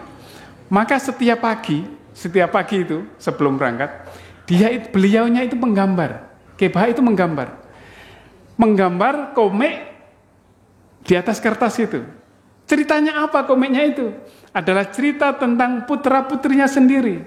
Jadi kalau setiap pagi, nanti kalau salah biar langsung dikoreksi oleh Pak Yai Tatang. Jadi setiap pagi putra-putrinya itu langsung masuk kamar kalau sudah ditinggal sama Kiai Bahak. Untuk melihat apa? Melihat cerita yang digambarkan oleh Kiai Bahak di dalam kamarnya itu. Nah, dari situlah kemudian ya itu bagian komunikasi yang luar biasa, menarik. Jadi sekali lagi, inilah kalau bisa dikatakan, inilah gaya hidup seorang kiai dengan ilmu yang dalam, tetapi gaya kehidupannya seperti orang Eropa. Dulu orang kiai itu kan pakai sorban, pakai apa ya? Terus pakai seperti yang dilakukan oleh orang-orang Madura pada umumnya, kiai-kiai Madura pada umum. Tetapi Kiai Bahak tidak. Itu persis menggambarkan bagaimana ketika orang-orang Muhammadiyah di Jakarta. Kalau ketika pakai celana, lalu kemudian dicap sebagai antek-anteknya penjajah Belanda. Itu kan karena pemahaman. Tapi itu yang dilakukan oleh Kiai Bahak. Dan Kiai Bahak itu menjadikan masjid ini sebagai pusat peradaban kegiatan beliau. Jadi dari masjid itu kemudian, ya mungkin ini dulu nggak tahu sudah disebut masjid tapi disebut langgar.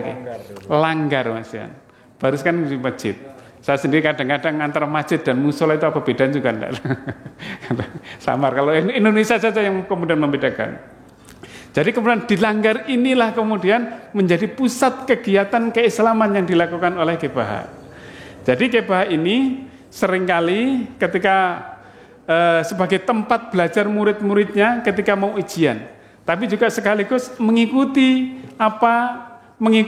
sholat tahajud yang dilakukan bersama-sama, yang katanya kita itu 20 orang itu. Nah di bulan Ramadan termasuk ada anak-anak PII dulu. Mungkin zamannya ada Pak Sabi ini, ada Pak Rahim, nah, mungkin Pancung ini PI juga, mungkin pernah nggak di sini enggak? Jadi PI juga sering kumpul di sini nih. Jadi di sini ini ada kuliah maghrib, di sini ada training leadership, ada diskusi dan seterusnya. Jadi semua di sini. Di bulan Ramadan masjid ini, langgar ini yang diadakan adalah tarawihnya 11 rakaat. Ketika yang lainnya 21 sampai 23. Jadi ini menjadi pembicaraan khusus. Formasinya bagaimana? Seperti formasinya, kalau nggak salah formasinya seperti di panti itu loh. Bukan formasi sepak bola lah ini ya. Formasinya 4-4-3. Jadi itu yang dilakukan oleh Kiai Bahak di sini. Nah, jadi ini yang sudah agak berbeda. Bagaimana cara ngimaminya? Kalau Kiai Bahak ngimami itu panjang-panjang. Saya ingat panjangnya seperti Darussalam yang terkenal panjang kalau salat tarawih itu. Mungkin begitu. Tapi mungkin bisa lebih panjang. Satu sisi ada yang ngok-ngokan, tapi satu sisi ada yang senang. Karena apa? Karena bacanya enak. Nah itu kan sama kan seperti itu. Dan masih terjadi sampai sekarang.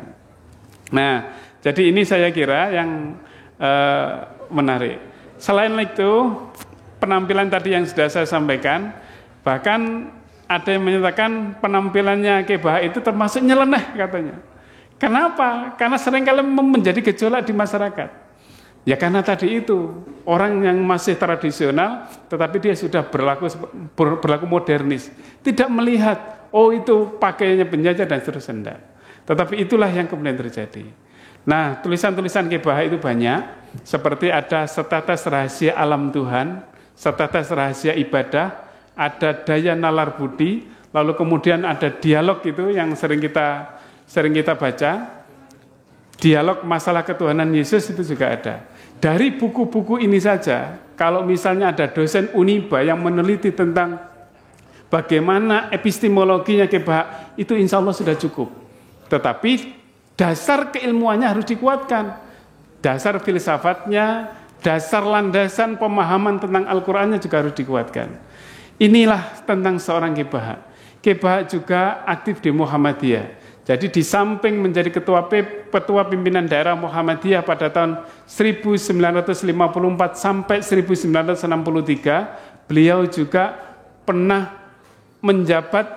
menjadi anggota Majelis Tarjih Pimpinan Pusat Muhammadiyah pada tahun 1959 sampai 1963 juga. Jadi di samping ketua, beliau juga menjadi anggota Majelis Tarjih PP Muhammadiyah. Beliau juga pernah menjadi ketua 4 Majelis Ulama Jawa Timur, pernah menjadi kepala SMA Yayasan Pesantren, lalu pernah menjadi dosen IKIP Negeri, ini di dunia pendidikan. Selain mengasuh pesantren, beliau juga pernah menjadi kepala Depak Kabupaten Sumeneb, yaitu pada tahun 1975 sampai 1977. Dia juga pernah menjadi ketua GUPI Jawa Timur. Dia juga selama hidupnya juga dia pernah menjadi ketua, ini yang menarik ini. Jadi selama 41 tahun, mulai dari 1938 sampai 79, itu dia dipercaya sebagai ketua Perikatan Muslim Tionghoa Sumeneb. Jadi turunan Tionghoa ya Pak Yai? Yang mana? Keturunan Tionghoa juga? Bukan ya, hanya dia menjadi ketuanya saja. Yaitu yang didirikan pada tahun 19 Maret 1938. Sementara itu di ranah nasional dia juga pernah menjadi komandan Resemen Hizbullah dan juga pernah menjadi ketua PETA Sumeneb, dan dia juga jadi banyak di Masumi, beliau juga menjadi ketua Masumi Sumeneb. Ketika dulu kemudian ada rehabilitasi menjadi Parmusi, beliau juga menjadi ketua Parmusi Sumeneb. Jadi inilah yang menjadi banyak hal yang dilakukan oleh Kiai Baha.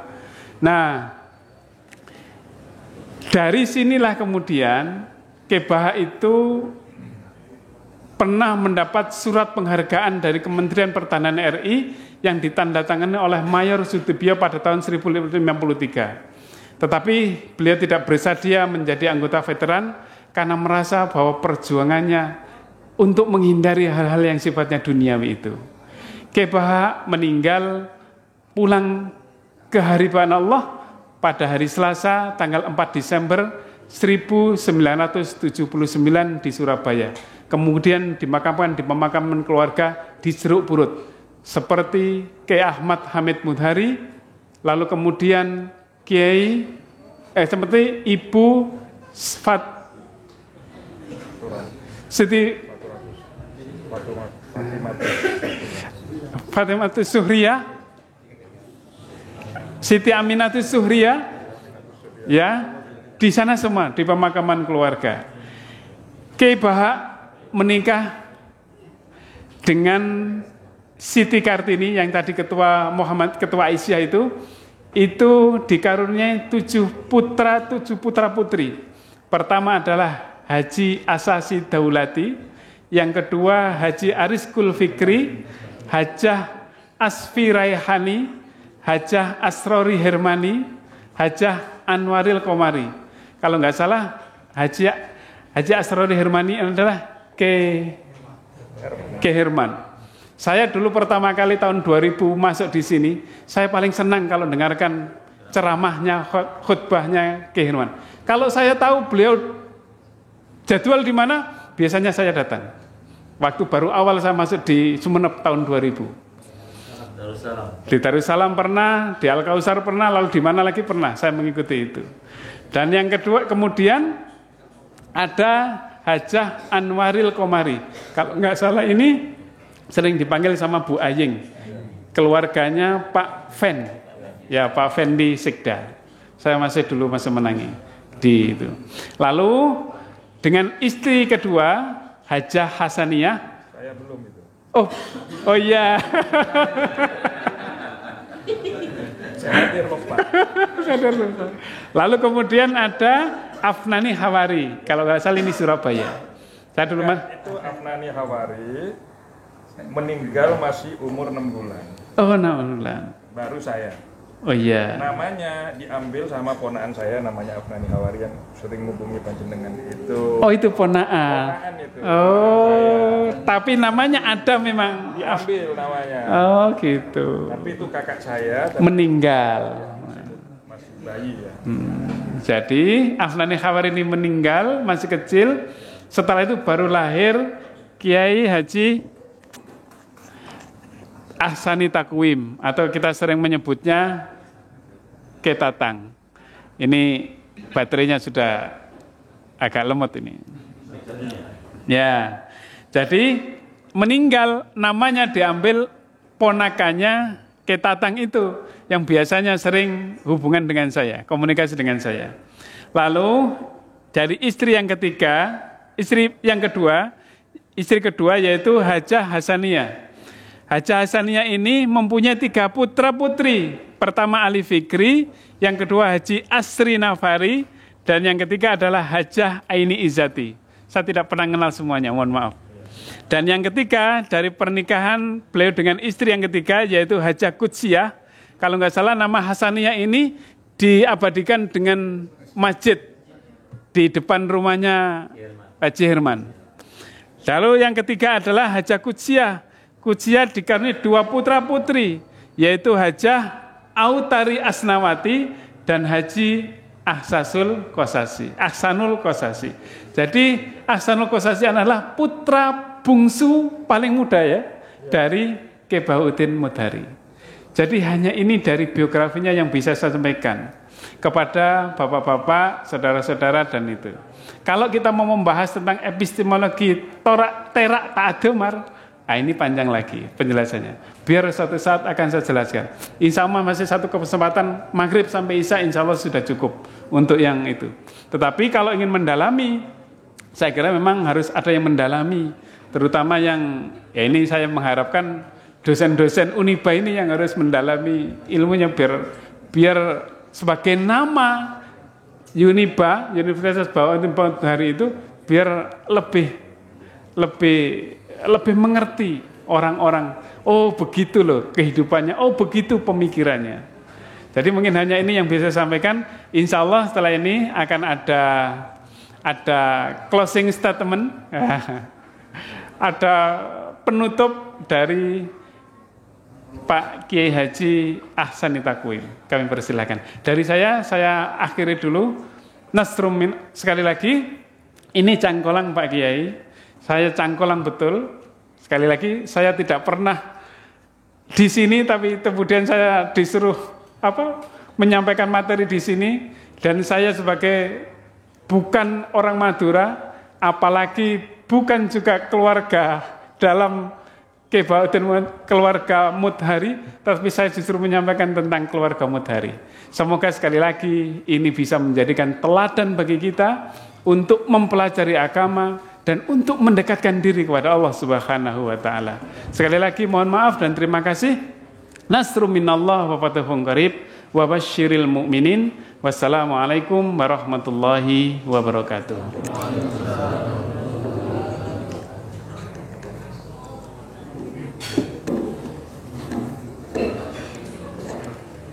Assalamualaikum warahmatullahi wabarakatuh. Waktu saya nerima WA dari Pak Masturi itu temanya keluarga Mudhari, Muhammadiyah, dan epistemologi Tera Ta'aduma. Loh, ini kok keluarga Mudhari? Saya bertanya, karena saya ketua keluarga Mudhari. Jadi saya tadi mestinya pulang pagi. Oke, saya tunggu. Saya ingin tahu bahasannya keluarga Mudhari bagaimana dari beliau. Saya tunda, saya nanti habis ini pulang ke Surabaya. Mungkin ada yang belum kenal sama saya, karena saya tidak pernah mengekspos diri saya sebagai anaknya Kiai Bahauddin Mudhari, saya nggak pernah. Dan media pun saya nggak mendekat kepada media menunjukkan siapa saya tidak seperti itu.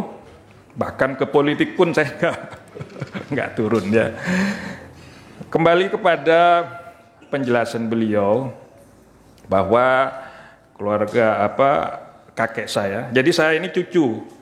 Jadi dari keluarga Mudhari, cucu laki-laki tinggal saya sama Ahsanul ya. Yang perempuan masih ada. Jadi saya cucu dari Kiai Haji Mudhari. Nah, kalau dari Kiai Haji Mudhari, dari Kiai Mudhari itu saya cucu. Jadi saya lejer ketiga yang masih ada. Sepupu-sepupu saya itu tua-tua sudah meninggal semua. Tinggal saya. Nah, kembali kepada Kiai Haji Bahauddin Mudhari, saya putra ke-7 ya, kakak saya meninggal. Nah, ke-7 itu dari Siti Kartini, ya ibu saya. Lah di sini ini tempat dari perjuangan beliau. Perjuangan dulu bapak saya di Jalan Irama, di depannya Al-Alim. Dulu juga kakak beliau namanya Abdul Qadir yang sekarang dijadikan nama oleh Al-Alim, itu rumah Abdul Qadir, kakaknya bapak saya. Ya, dulu bapak tinggal di situ, terus membeli rumah di depan itu, ada Jalan Irama nomor berapa, sekarang masih ada. Lalu bapak menyewa rumah di sebelah timurnya lagi untuk mengajar. Namanya pesantren, dari dulu namanya pesantren. Nah itu, lalu pindah ke sini, bangun masjid ini tahun sekitar 60 sekian, dan dari sini beliau juga membentuk SMA pesantren. Kalau di belakang itu kelas-kelasnya SMA pesantren. Banyak muridnya SMA pesantren dulu. Di belakang ini kelas dulu Pak, SMA pesantren. Nah mungkin ada yang alumni. Nah setelah bapak saya meninggal, almarhum ibu saya yang memindah dari sini ke Jalan Kartini, dibangun di situ. Ribuan juga murid dari. Jadi ibu saya kepala sekolahnya waktu itu. Nah ibu saya adalah pinter bahasa Jerman Pak. Bahasa Jerman, tulisannya juga bagus. Jadi ini semacam kolaborasi yang luar biasa di zaman itu ya. Sama-sama berpendidikan begitu Pak. Sama-sama. Nah ibu saya putrinya seorang wedana. Otomatis kan berpendidikan. Dulu kan kalau mau dapat pendidikan Belanda itu kan harus keturunannya wedana atau apa, bupati kan begitu ya. Nah ibu saya itu sekolahnya di Malang, sekolah perawat. Nah jadi dengan ayah saya. Nah ibu saya ini yang sebenarnya menjadi titik balik dari kesuksesan beliau juga. Saya rasa kalau yang sudah bersuami istri, peran istri kan penting kan. Di dalam kesuksesan suami itu penting kan, ada orang bilang ada kesuksesan suami itu tergantung dari pasangannya juga. Nah beliau ibu saya menjadi guru agama, pendidikannya perawat tapi guru agama di Sumeneb. Jadi ngajar di SD Pangarangan, SD Karangtua, SD Karembangan, Domala. Ini muridnya. Ini muridnya ibu saya, Bapak Haji Abdul Qadir. Ini muridnya. Kalau mau ditanya tentang ibu saya bagaimana ngajar, dia guru agama Pak. Bayangkan, guru agama, wanita satu-satunya di Madura saat itu. Nggak ada yang wanita jadi guru saat itu, Pak. Satu-satunya itu Siti Kartini. Makanya waktu bapak saya meninggal, beliau bisa menghandle pendidikan yang sudah ditinggalkannya. Beliau jadi kepala sekolah karena memang beliau punya pendidikan. Itu punya berpendidikan. Bayangin kalau istrinya buta huruf. Zaman dulu kan tidak semua orang bisa baca tulis ya. Tapi beliau sudah pandai bahasa Jerman, ibu saya juga. Bahasa Belanda ibu saya apalagi. Bahasa Belanda. Nah, kolaborasi ini, Pak, ya ini yang menjadikan Kiai Bahak juga bisa menuju kepada ketaatan yang luar biasa kepada Allah. Sehingga kalau saya tanya, Bapak tahu nggak kenapa kok bisa menjawab? Ya toh? Ada orang masalah sakit ini dijawab. Ada orang minta jodoh dijawab. Ada orang mau jadi bupati, jawab.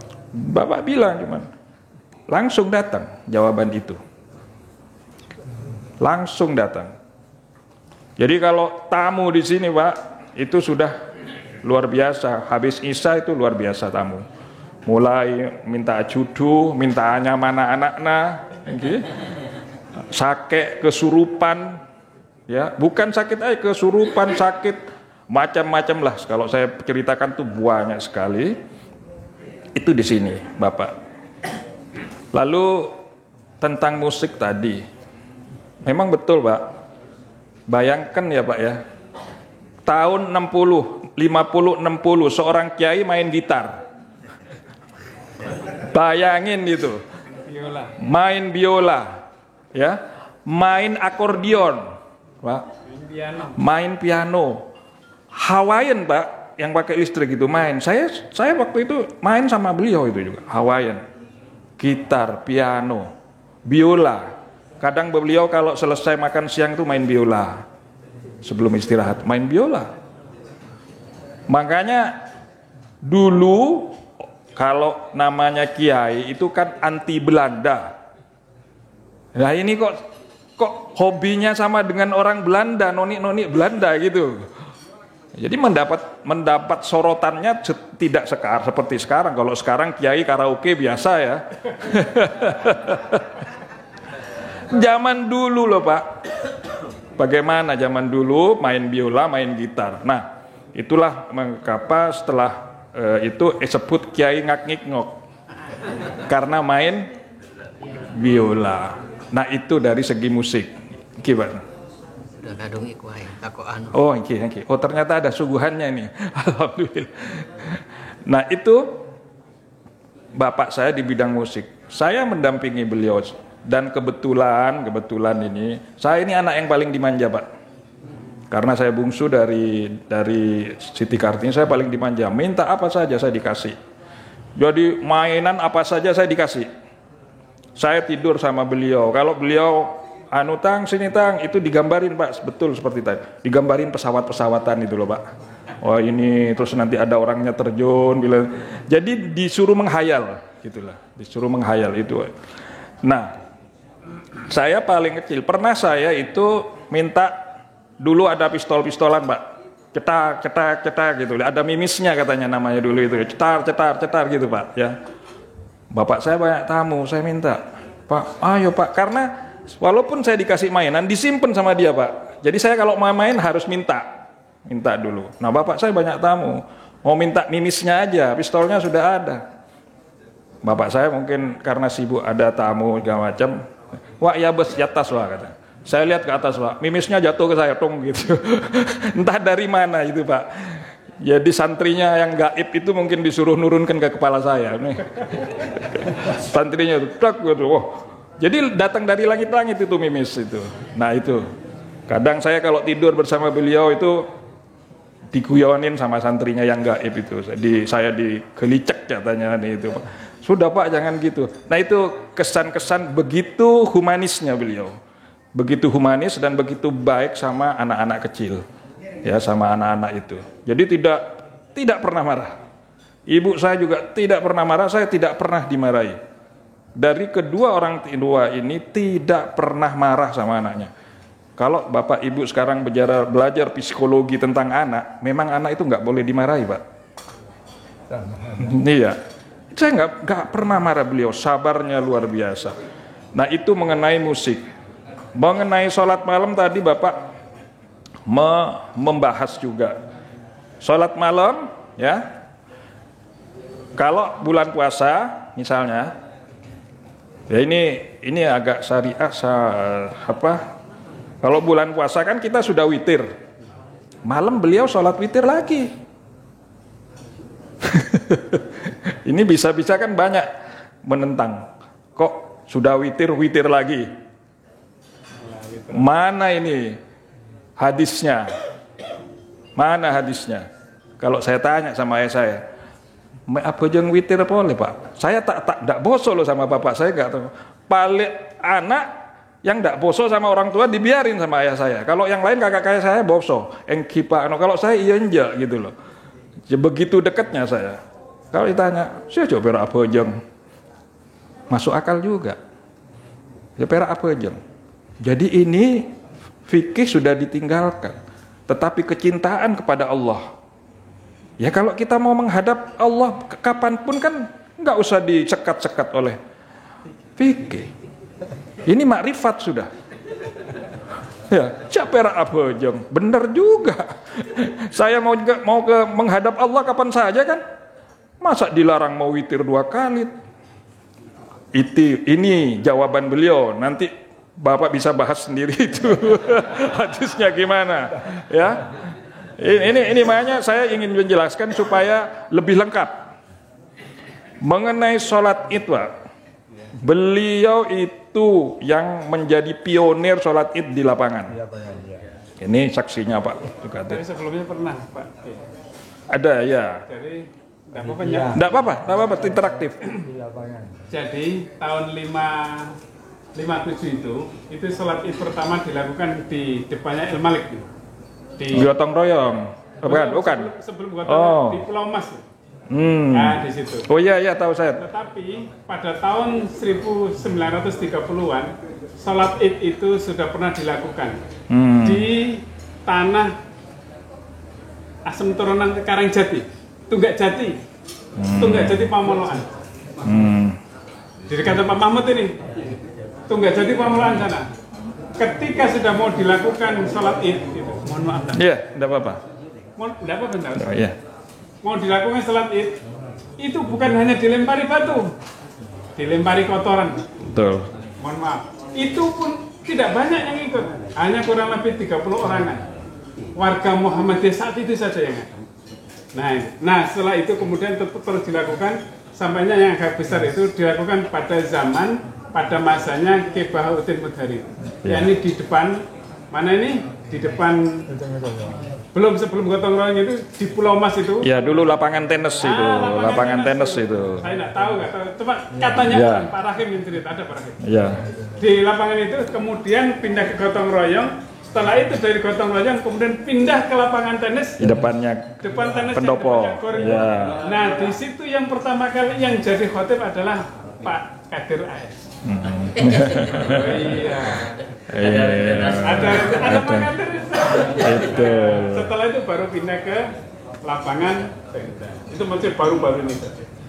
Oh ya, baik. Jadi nah saya kemarin Pak Ustadz, kan saya pengasuh pondok pesantren Al Azhar. Jadi kemarin saya melaksanakan sholatnya di lapangan juga, di lapangan di Al Azhar. Karena ini mengingat perjuangan daripada ayah saya itu. Jadi saya melaksanakan di sholat itu. Mengenai apalagi yang dibahas ya Pak ya. Ini biar sekedar melengkapi. Tapi ini saya sudah setuju. Tapi paling tidak melengkapi. Sholat malam Pak. Sholat malam itu lama sekali beliau. Lama. Sehingga jamaahnya itu, ya saya di sini, saya masih kelas SMP kelas 1 sudah ikut sholat malam sama beliau di sini. Sakit tengah, betul, sakit tengah. Jadi kalau rukuk lama, akhirnya apa Pak? Jemaah santrinya itu tageduk ke gedung itu. Jadi apa istilahnya? Tasorondut ke lembok jatuh. Kalau yang sujud tidur terus sampai selesai, beliau masih tidur jemaahnya itu. Banyak yang seperti itu. Yang paling hebat dari sholat malam itu, beliau bisa menebak siapa yang nggak khusyuk. Siapa yang nggak khusyuk ini? Santrinya yang nggak khusyuk tahu beliau. Nah ini kebetulan mertuanya si Mas Turi ini, namanya Pak Sinot. Pak Sinot ini punya toko, ya, punya toko. Saya saksinya nih. Terus biasanya setelah sholat malam, ini duduk kan santrinya kayak gini, ya Pak ya. Nah, saya duduk di samping beliau begini. Ayah saya itu pegang kayak bungkusan, isinya uang. Isinya uang. Si Pak Sinot itu bilang begini terus ke ayah saya itu. Napa lek sinot katanya. Ya bahasa Madura ini lek sinot. Napa lek sinot? Punten. Acora obeng ngapunten kaula. Kata ayah saya, obeng kenapa ya? Baengki dinto cara obeng kaula saya bagi kacurakan ya bon. Nah, Pak Sinot tuh punya toko kan? Mungkin dikumpulin duitnya ditaruh di lemari, mau menyetor ke juragan lagi untuk dapat barang lagi. Nah, perputaran uang saat itu kan harus pakai cash. Terus ayah saya bilang, mangka namun apa jang cek nggak KPC. Tine Pak beli aja nah, hilang uang itu, balik lagi ke lemarinya Pak Sinot. Sampai tahu bahwa itu santri nggak khusyuk sholatnya. Nah ini untuk remaja Muhammadiyah, mungkin panjenengan juga biar tahu. Lailatul Qadar juga begitu. Ngiring sambil Lailatul Qadar juga begitu. Lailatul Qadar itu memang langsung datang yang namanya malaikat Jibril itu kepada ayah saya dan santrinya. Jadi kalau katanya MH Ainun Najib Lailatul Qadar itu hanya tidak akan ada malaikat datang, tapi saya menyaksikan. Jadi waktu Lailatul Qadar itu ayah saya sholat, saya seperti ini, saya di sampingnya. Nah, si ayah saya nanya kepada santri yang paling loyal, paling setia, namanya Pak Muhammad Ali, yang juga akhirnya jadi besan. Jadi dari kakak saya dapat anaknya beliau. Ditanya sama ayah saya, Le Ali, apa ada tadi orang salaman kepada sampean? Oh engki Pak, dari tempat imam ini Pak, dari tempat imam ke saya salaman, terus menghilang, pakai baju putih, jubah putih. Ayah saya bilang, itu malaikat. Saya waktu itu masih kecil Pak, tapi saya tahu, oh ini Lailatul Qadar. Jadi benar, tanazzalul malaikatu waruhu fiha bi'idzni rabbih min kulli amrin salamun hiya hatta matla'il fajar. Jadi benar tuh Pak, janji Allah itu benar. Nah ini kiai yang main musik tapi ilmu rohanianya tinggi. Saya rasa belum ada di Indonesia seperti itu Pak. Itu kalau kiai. Nah juga penentapan 1 Syawal 1 Ramadan. Kita dari dulu sudah hisab masjid ini Pak. Masjid ini sudah hisab dari dulu. Saya juga ya di sini kan meyakinkan bahwa hisab itu benar itu sulit. Dulu ceritanya waktu berbuka puasa di Sumenep itu kan pakai dem-jedem ya di Masjid Jami itu. Jadi kayak mercon dem gitu, dem. Nah, itu menunjukkan berbuka puasa. Nah, itu kita di sini udah berhari raya, tetangga sebagian belum, Pak. Kita udah berhari raya, tahu-tahu jam 11 siang Masjid Jami dem buka. Berarti itu hari raya. Jadi kita sudah hisab dari dulu. Nah, ini beberapa tambahan dari saya sebagai saksi mata langsung dan berinteraksi dengan beliau, sehingga bapak-bapak, ibu-ibu yang hadir di sini yang ingin mengetahui seperti tema tersebut, ya itu saya lebih detailnya melalui interaksi saya dengan ayah saya sampaikan juga di sini. Dan saya berterima kasih kepada Bapak Ustadz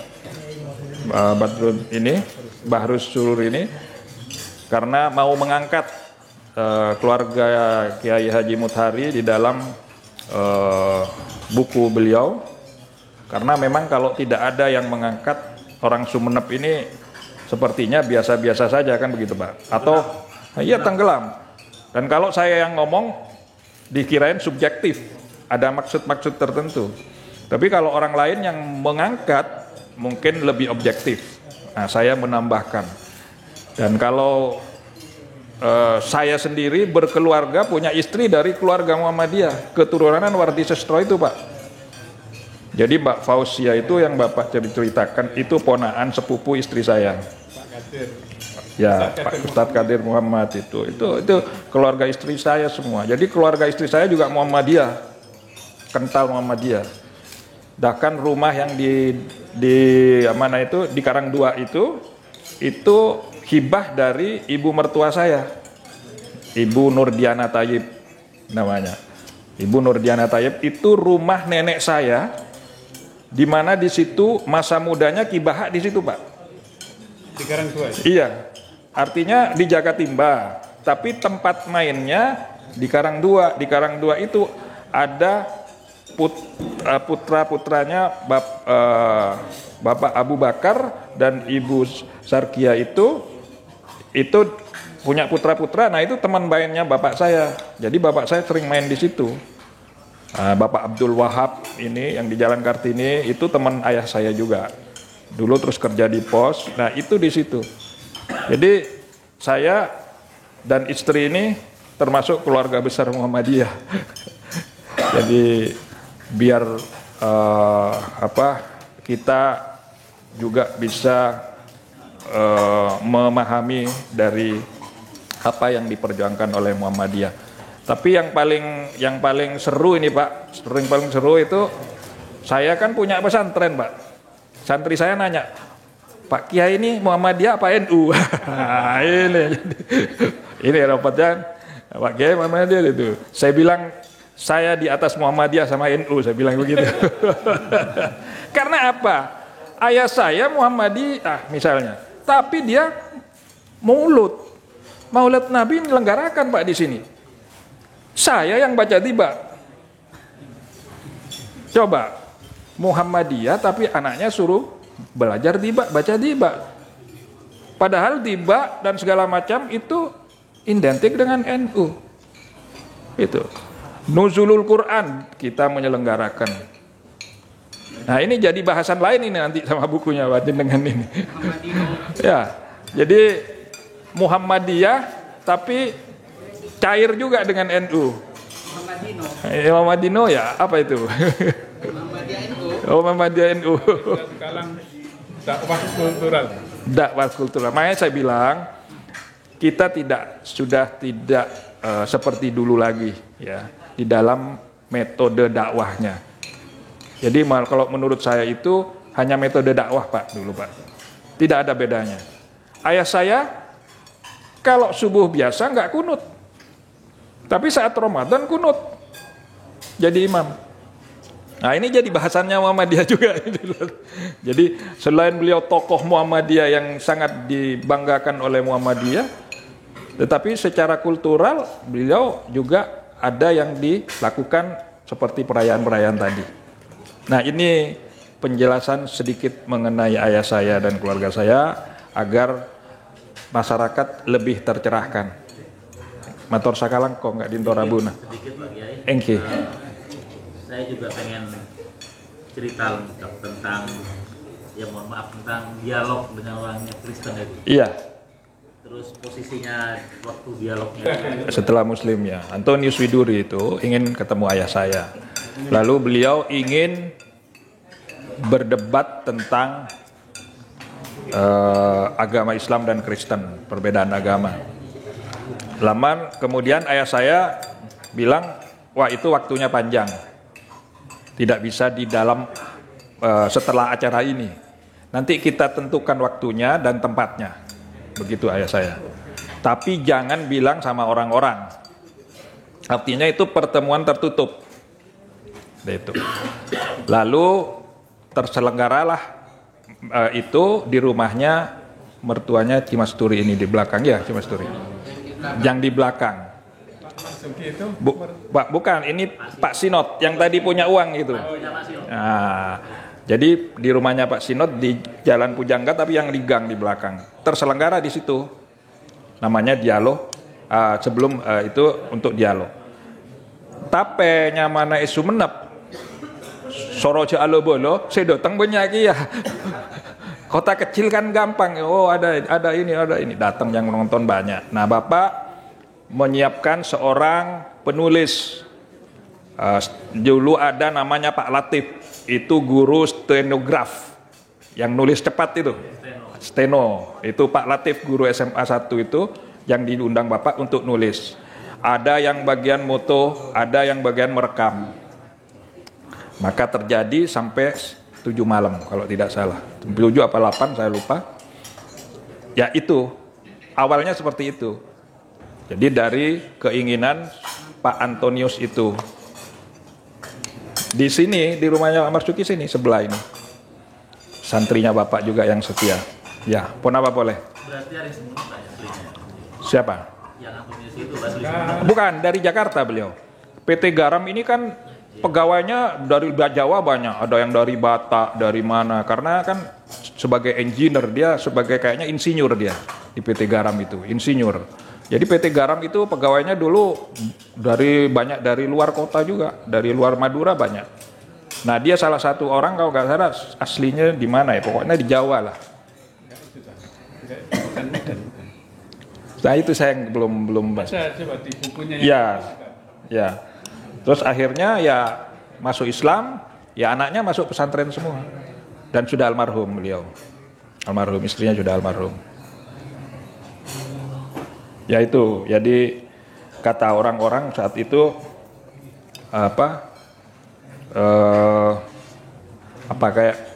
kayak senjata makan tuan, kan Bible-nya sendiri yang menjawab itu. Bapak saya nggak pegang buku. Beliau yang bawa buku, Antonius Widuri itu. Bapak saya nggak pegang buku. Tapi setiap pertanyaan segala macam coba buka. Dengan tangan kosong ayah saya. Nah itu hebatnya. Berarti pakar kristologi juga. Oh, Pernah tahu nggak YouTuber Donditan? Itu datang ke saya. Saya ada di YouTube-nya Donditan itu. Sampai dia datang dari Jakarta, khusus napak tilas untuk bukunya Bapak. Nyekar ke masjid ini, ke Al-Azhar, terus karena saya nggak ada, dia nyamperin saya di Surabaya. Saya terima habis maghrib. Saya diwawancarai. Saya bilang saya nggak mau bicara kristologi ya, saya bilang. Kalau mau yang ini nggak apa-apa. Karena apa? Saya ini hebatnya Pak. Lulusan sarjana teknik sipil Universitas Kristen Petra. Sekolahnya Kristen. Luar biasa demokrasi kita. Ibu saya. Luar biasa kan? Bagaimana seorang anaknya diperkenankan sedangkan suaminya seorang kristologi, saya diperkenankan, diizinkan oleh ibu saya sekolah di Kristen. Luar biasa kita ini Pak. Kalau bapaknya kiai kan mesti masuk YIN sudah. Atau masuk. Ya, Pak Munduk. Jadi begitu luar biasa. Terutama ibu saya. Sebenarnya saya diterima di Solo Pak. Di teknik sipil. Di UNS. Saat mau daftar ulang, ibu saya bilang, lah nyari sekolah nesor bejera katanya. Engkok mon kerong bisa naik travel katanya. Nah, saya termasuk orang yang mengikuti kata ibu. Walaupun saya udah diterima di Solo, akhirnya kakak saya nyarikan sekolah Pak di Surabaya. Tapi karena yang paling bagus itu teknik sipilnya di Petra, saya dimasukkan ke situ, Ustaz Kadir. Orang-orang bilang anak-anaknya masuk Kristen. Tapi alhamdulillah saya dengan mereka luar biasa. Bahkan alumni teman-teman saya itu datang ke Sumeneb. Mereka nggak tahu kalau saya putra Kiai Haji Bauddin Mahari. Itulah. Tapi saya tetap berhubungan. Bahkan teman-teman alumni saya itu baik-baik sama saya. Saya bahkan menjadi grup yang menentukan di dalam grup alumni itu. Datang ke Al-Azhar, Pak. Jalan-jalan ke Sumeneb, saya tunjukkan ini Masjid Jami yang bikin orang Cina. Kan teman-teman saya Kristen orang Cina semua, Pak. Datang ke Al-Azhar, bawa uang tahu berapa? 110 juta. Teman-teman itu. Cash ngumpulin. Teman-teman Kristen ini. Nah, ini juga suatu pelajaran. Bagaimana toleransi bukan hanya di dalam bukunya ayah saya, tapi anaknya pun melaksanakan toleransi. Iya toh?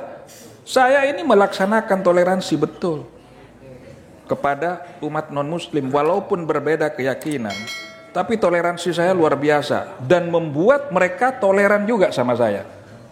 Datang ke pondok, ke Al-Azhar, bawa uang 110 juta. Saya untuk renovasi bangunan. Unik kan, Pak? Memang unik keturunannya Kiai Mudhari ini, Pak. Seperti Yakob Utama Kompas itu nyumbang ke madrasah Mu'allimin Muhammadiyah itu. Gak tahu berapa, saya ingat apa sampai 200 juta. Yakob Utama Kompas. Zaman dulu. Bukan barusan saja. Iya. Tapi kalau Pak Yakub itu memang masih Islam. Oh, saya nggak tahu itu. Kesaksiannya Pemret Muhammad Bakir. Oh. Saya udah pernah ngomong langsung. Nggak tahu. Mengoreksi yang itu ya, mengoreksi yang kesimpulannya Pak Baris tadi itu. Iya. KBH itu menjadi apa katanya ketua. Maka ulama memilih Oh, ya. melaksanakan oke dan melaksanakan. Kami duduk saja ya. Ini